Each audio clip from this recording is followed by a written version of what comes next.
From personal to professional, family, relationships, all of the things, we have experienced some kind of trauma or hardship where we could use a little bit of therapy. And there's all types of therapy, but 13 on Your Side's Deja Barrett spoke with a licensed GR therapist who specializes in play therapy.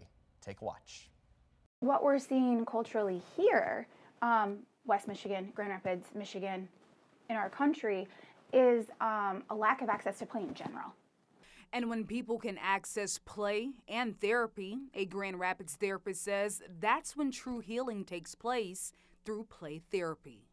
Play therapy is a real therapy with licensed clinicians and registered play therapists who have devoted their lives to becoming experts on the science of the brain and the science of play. Play therapy is a mental health model that's used in a clinical setting to support people who are on a journey of healing.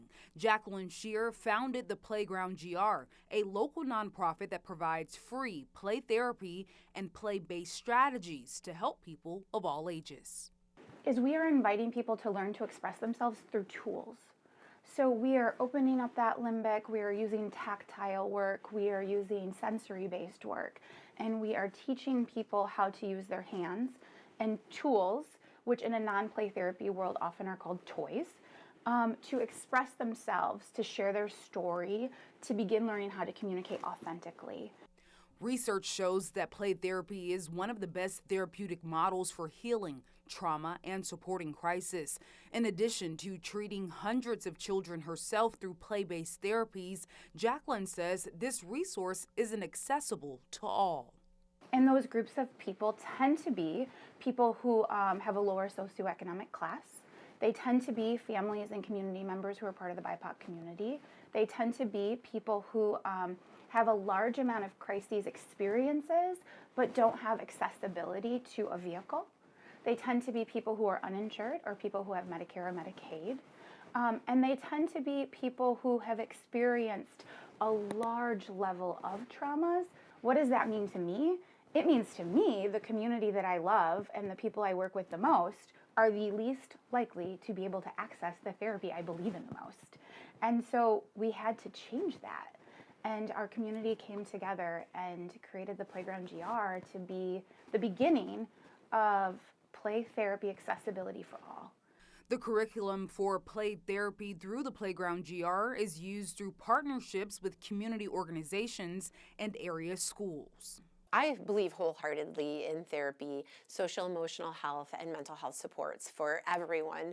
As the principal of Kenosha Elementary School, Abby Marr has embraced play therapy and its principles as vital tools for improving the mental and emotional health of students. I was a teacher for 14 years, and then I became a principal at Kenosha, and I just started to notice this gap and like this struggle that I was having. Our staff had just kind of understanding, connecting, and building relationships with students. Play therapy started just weeks into the 2024-2025 academic year at Kenosha, and Abby says she's seen an improvement with her students and staff. Which is why play therapy is so great, because it helps us to access different parts of our brain so that we can get to the part of the brain that's ready to learn. We need to break down those barriers or walls that come up when we experience trauma or we have adverse experiences, be that, things that happen to us in our personal life, or sometimes things that happen professionally, or for kids, things that happen at school. So we need to make sure that everybody feels safe, warm, and welcome at school so that we can access learning. It's going to help increase access and opportunity. The more that people know, it's also going to decrease stigma, and that's really what excites me. Families in our community, families of Grand Rapids Public Schools, our scholars of Grand Rapids Public Schools, being able to feel comfortable to access these opportunities that are available to them. In February, Abby and Jacqueline were honored in Lansing by the Michigan Association of Play Therapy for their continued efforts in making play therapy accessible for all.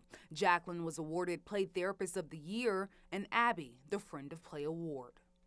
Being honored as the Michigan Play Therapist of the Year gives me another bridge to be able to say to you, play therapy is essential. It should not be a luxury.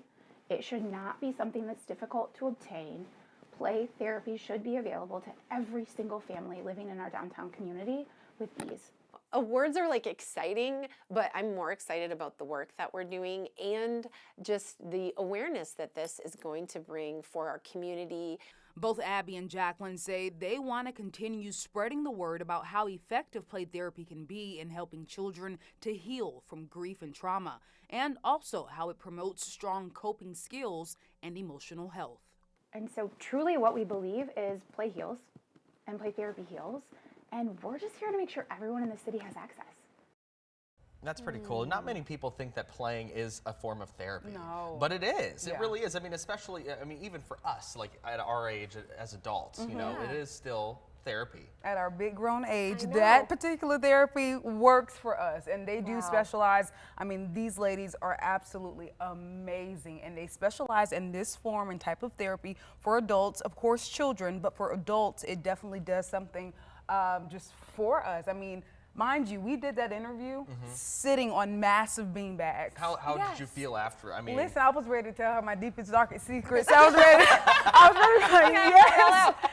Yes, this is what's going on. Yeah. Yeah, but it brings you back kind of to that childhood innocent state, Yeah. right? I mean, it brings back some life to you. Yeah. I think that's wonderful. We're so used to the stiff couch and the day-to-day robotic life, and Yeah. then how did you find out about this yeah, story? that was my first question You this morning when know, you first were doing it this morning on the show. So when I came across the information, maybe just through an email or something, and I'm like, what's play therapy? And is it real? Like, right, Yeah. and that's why I was like, let me see what's going on. And then I found these two ladies. Of course, you got Jacqueline right there in the middle and Abby Marr, principal of Ken O'Shea. And I'm telling you, they are just amazing. And we all learn what play therapy is. And if you definitely need more information, and if y'all want to go and play, They've got sit on the couch, you can do that at PlaygroundGR. Yeah, and really quickly, we've got about 30 seconds left. I mean, they're trying to educate people to kind of expand this, right? Yeah, absolutely. The accessibility for West Michigan, for Grand Rapids, they're trying to get the word out and to say that play therapy is for everyone. Okay, well, play therapy, if you want to look into it, of course, Deja has that full report for you on 13onyourside.com.